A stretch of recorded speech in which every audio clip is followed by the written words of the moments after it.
Good day, family and friends. Always a privilege to be able to speak the word of the Lord and to get to the point where we understand what it is God is saying, and not just merely understand, but the manner in which God is speaking is what we need to understand. And because if we do not understand how God is speaking, then when we do read the scriptures, it will always be in riddles for us. We will not be able what it is He says. We will not know what it is He say, because when we read of the Amalekites and we read of the Philistines and we read of the Midianites and we read of whatever enemy there is, we will always just see the name and we will do not know what it is God is trying to tell us.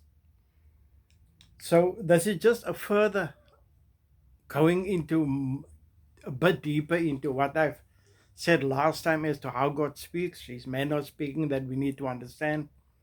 So we're just going to go in a little deeper this time. Um, God has, I've read also a psalm, and I've mentioned the psalm that God is saying that day to day pours forth speech, and night to night reveals knowledge. There is no speech nor other sound, but their voice has gone out through all the earth. And just with those few lines, Paul repeats that. Paul takes that words and Paul says, this is the gospel that was preached to man. Because Paul goes then further and Paul says that, so that because night to night reveals knowledge and day to day pours for speech, there is no sound, there is no line, but their voice has gone out through all the earth. He says just those lines says that man is then therefore without excuse. So it basically means that without excuse is that I cannot come to God and say, but I did not know. I did not receive the message. I did not know that you actually meant that there's a kingdom of light and there's a kingdom of darkness. I didn't know that you were saying that. We cannot come to God and say that, but God said, I have preached the gospel. I have given you the message. That is why God then sent men after his own heart. Because many a man will proclaim that he was sent by God. And God says, I will send men after my own hearts, who will feed my people with knowledge and understanding. So that when God says He gives the night and He gives the day, then He says there are two kinds of kingdoms. So the mere fact that we then have to understand that, and the fact that it is being revealed, tells us that how responsible we actually ought to be and how responsible we need to be.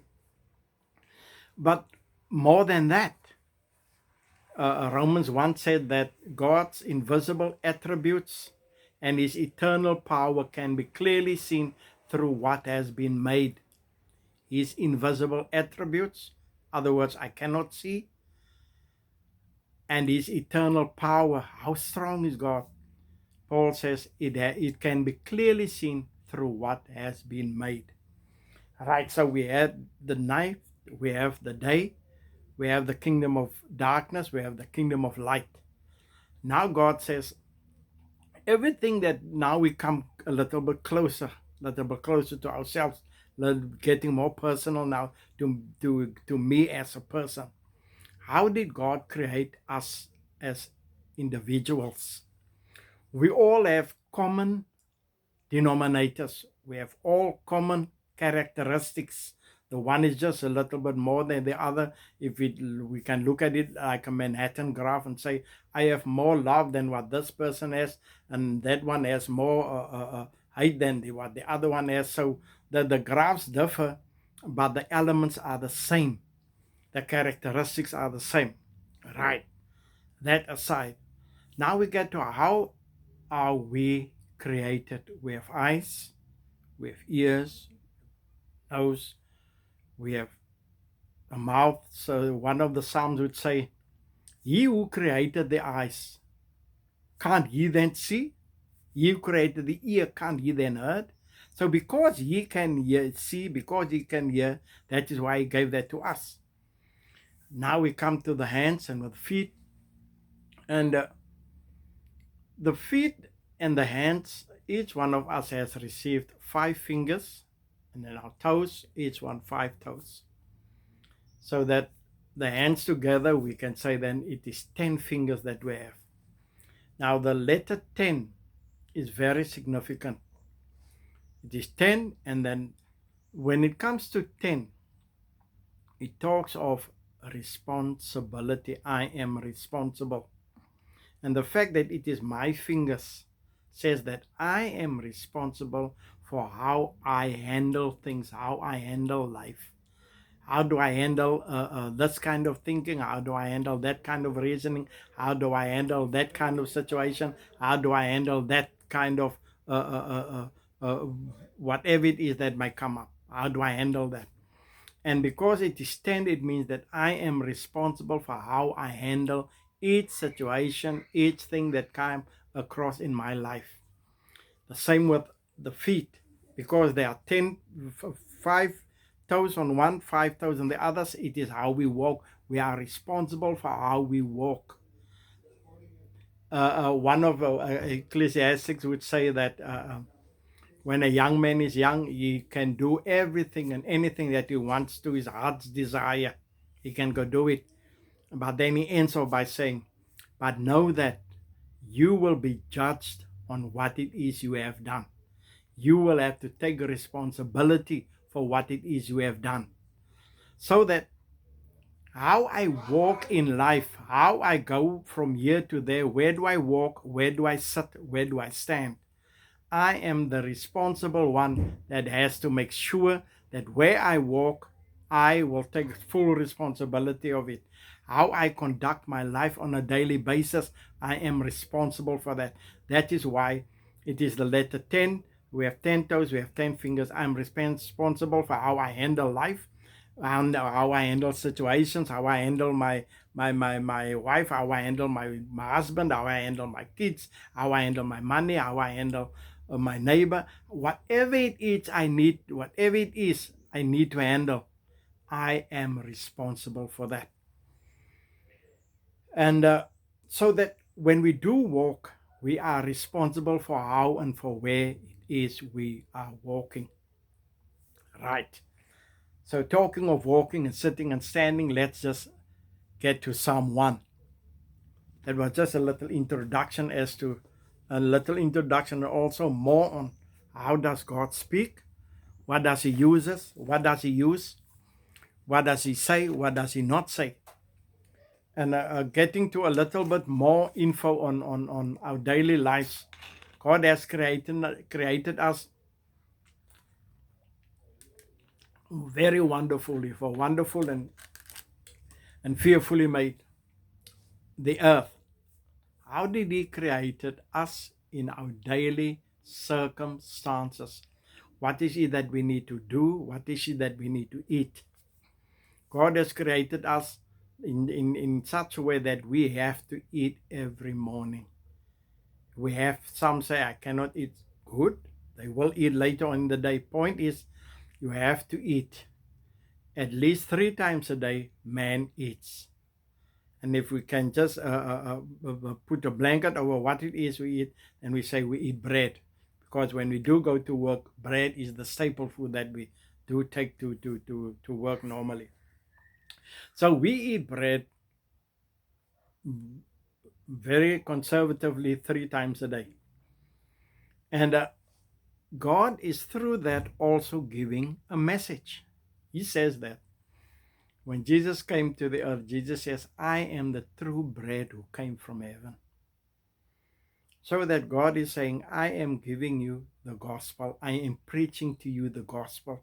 The fact that you have to eat on a daily basis, say that you have to feed on Christ every day. And because we conservatively only eat 3 times a day our bread, we can say that we need to feed on Christ for at least 3 times a day. We have to feed on him, because if we do not eat, our body will tell us that. And if we do not eat on and we do not feed on Christ, our spirit will tell us that, if our spirit is developed in such a way that we will be able to ascertain whether our spirit is telling us that or not. So once again, the gospel is being preached to us. The fact that we have to eat, God is saying, I'm preaching to you. I am preaching to you. That is bread. What about the babies, the young ones? They have to have milk. Once again, you're going to a land with milk and honey.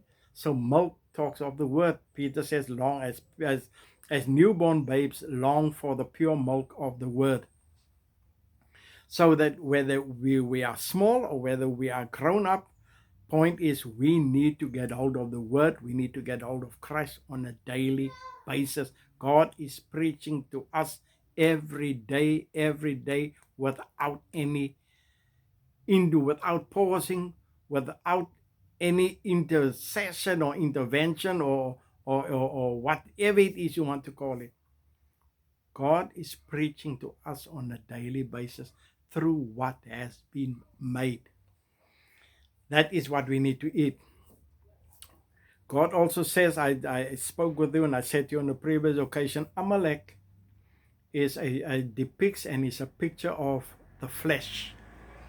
And God says, I will have war on Amalek from generation to generation. So God is at war with the flesh from generation to generation. For Amalek depicts and is a picture of the flesh. God is having war on Amalek day after day after day after day after day after day. Right? We are made of flesh. Our body is made of flesh. And this fleshly body need to be washed every day, at least twice, at least once, at least 3 times. Doesn't matter how many times you do it per day. And the fact is that we know that we have to wash.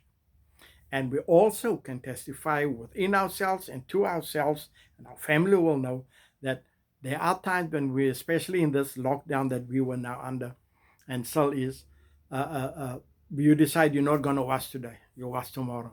Good. But then you know what will be the outcome of that. The outcome is you will start to smell your own flesh. You will start to smell your own body. Picture of how God created us. God is saying, when you don't wash the flesh, then I get a fleshly smell that is coming to the fore. God says, if I don't wash every now the water bath of the word, coming again to what Peter was saying, the water bath of the word. So if I don't wash my body on a daily basis, if I don't wash the flesh, remember what Jesus, when he was getting closer to his crucifixion, he took a little basket and a little bowl, and he threw water in it, and he went to go wash the feet of his apostles, his disciples. And so when he came to Peter, so Peter said, no, Lord, I cannot allow you to wash my feet. So the Lord told him, if I don't wash your feet, you have no part of me. So Peter then said, Lord, someone wash my head and feet and my whole body. So the point that Jesus is making and was making is that if I don't wash how you walk, if I don't walk before God, is our daily walk that we have to do. So every day we accumulate dust, the thoughts of the world, the pressures of the world, the worries of the world. All those stuff are dust on the feet, dust on how we walk. Those are dust. The worries I have to accomplish, I have to get, where am I going to get, how am I going to do this? All the worries of the world, it chokes the word. So because it chokes the word, I need to wash my feet now with the word. So I wash my feet with the word. I read on how it is I need to walk before God. So I have to apply the word. So apply the word, I'm washing my feet. So the reason that we then have to wash ourselves on a daily basis is God preaching the gospel again, saying, You have to wash the flesh on a daily basis. As long as you are on the earth, the flesh need to be washed, because we have this earthly body, this earthly tent, which is our body. So washing again indicates and is a picture of we need to be washed. We need to wash ourselves with the word on a daily basis. Right. I have pointed out the hands, I have pointed out the feet, I have pointed out the flesh. So God is speaking in this kind of manner so that no man is going to be without an excuse and says, but God, I did not know, I wasn't aware. God said, I preach to you on a daily basis. The good news were preached to you. Now, Paul says that in when he wrote to one of his churches, he says, the Israelites, when they came out of Egypt, they had the good news preached to them also, but it was not united with faith. And with most of them, God was not pleased. It was not united with faith. It means that they did not unite it with the fact that because God said it, I am fully assured that what He has said He's also able to complete. It wasn't united with that. And now we also have the good news preached to us, not just through preachers, not just on television, not just through whatever media there is. We have the gospel being preached to us on a daily basis, to ourselves, within ourselves. How is that? Because we have to eat on a daily basis every day, and we have to wash the flesh on a daily basis. That is telling us that we have to see to it that we feed on the word of God on a daily basis. We also need to wash our feet. Wash our feet because during the day we accumulate the thoughts of the world, the influences of the world, the worries of the world. Those are dust on the feet, and we need to wash it on a daily basis. We need to rid our feet from the dust. And that is basically what it boils down to, that I need to read the word, I need to apply the word. So people, it is once again, how does God speak? The manner in which He speaks. If we do not give our attention and apply our minds to the understanding that is being given, to the knowledge together with understanding is being given, whether we knew or whether we didn't know, we are still being held responsible, and we will still bear the consequences if we do not listen to what it is God is saying. How do we bear the consequences? I normally, when I would normally tell the people, young folks, or people that I normally speak to, I say, if we take somebody from the Karoo or from the Kalahari that has never been to a city, this person was never in his city, and he wasn't told about the robots, or that there are robots. Even if you tell him about the robots, he wouldn't know what it is because he haven't seen one. So if we should bring a person like that to the city, and he comes to a robot, the corner or the corner of a street, and he has to go over, and he doesn't apply the robot rule, we know what will happen if that robot. So we can now say, yes, but the person can claim, but nobody told me. It is not a matter of whether he was told. The matter is he didn't apply that rule, and whether he knew or whether he didn't know, he will still bear the consequences and the risk of being run over by a vehicle. That are the consequences, those kind of stuff. So it doesn't matter whether I knew, it doesn't matter whether I was aware, it doesn't matter if somebody did or didn't tell me. I need to know that God is the one who is busy preaching to me on a daily basis, and I need to take cognizance of what it is He is saying. What is it that He's saying? He's saying, you need to apply my word. You need to read my word. You need to wash yourself with my word. You have to feed yourself with my word. You have to drink the milk of my word. So in any and every circumstance that we go through the day, God is preaching the gospel.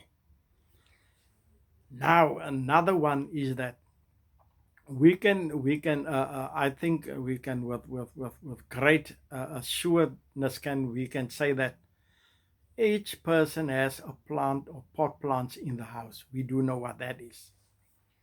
And we were taught when we were at primary school that a plant, and we know it Also, every person knows that you can take anybody from the street and ask him, what does a plant need in order to grow? So a plant needs three things. It needs light, it needs water, and it needs ground. You can live in without the ground, and then you will see how feeble it is. You can't stand up. As soon as it's in the ground, then it is firm. It is firmly rooted and firmly established. Now, by now we know that the light is Jesus. I am the light of the world, said Jesus when he came to the world. We know what the water is. The water is the word. I need to drink. I need to drink. So that it is the water, is the light, is the ground. The ground is the kind of heart that I have. It is the ground that depicts the heart, and it is the water that depicts the word, and it is the light that depicts Jesus. Once again, those things need to be present in my life in order for me to grow. In order for me to grow, if a plant is being withheld, if a plant is withheld, all those stuff, if you withhold it from a plant, the plant will not be able to grow. Once again, the gospel is being preached to us. The gospel is being preached to us on a daily basis. And no one in this world can say, but I did not know. No one can say, but God, no one came to me and informed me about this stuff. God says there was no need for anyone. First there was night, there was day. It's already being preached. You have the kingdom of light, you have the kingdom of darkness. You have the kingdom of the sun, you have the kingdom of Satan. And then there is I'm responsible for how I handle life. I'm responsible for how I walk before God. I'm responsible for washing my flesh. I'm responsible for washing my feet, for how I walk before God. And I am responsible that I need to have Jesus in my life. Plot. That is what I need. I need to have Jesus in my life. I need to have the word, and I need to have my heart. When Jesus was telling the story of the parable of the sower, so he said the ground is the kind of heart where the seed falls on. So the ground is the kind of heart that the seed falls on. What kind of heart do I have? Am I receptive? Am I willing to want to understand, or don't I want to understand? And I can either say, but God, and play innocent and say, but I wasn't aware, and now I have demonstrated to you, and I've explained to you with clear understanding that it is not whether you knew or whether you don't know. It isn't a matter whether you understood or you don't understand.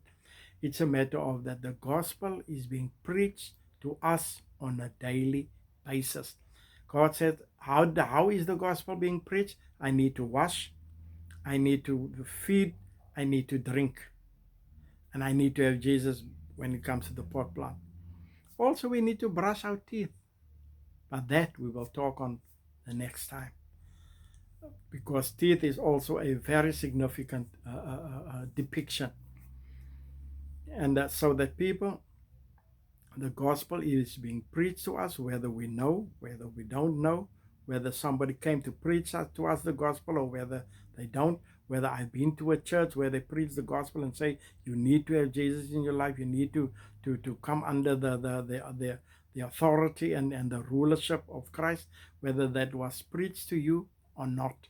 Point is, I am being held responsible for the fact that I have 10 fingers, 10 toes. I am able to understand about night and day. I understand now about the plant and what it is that the plant needs in order for it to grow and stay alive and grow and bear fruit and glow and bloom. And for the flower to open, I need to have water, I need to have the light, I need to have the ground.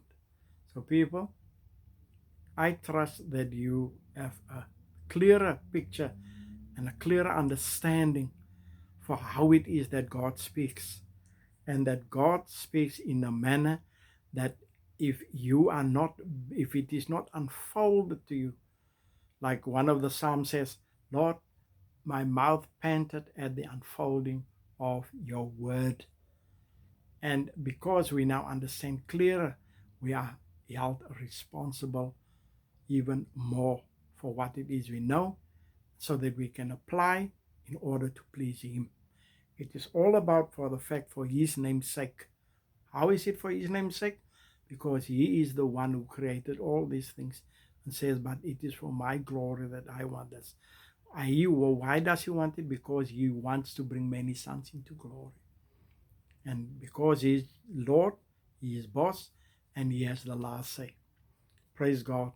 To have a blessed day further. Praise God.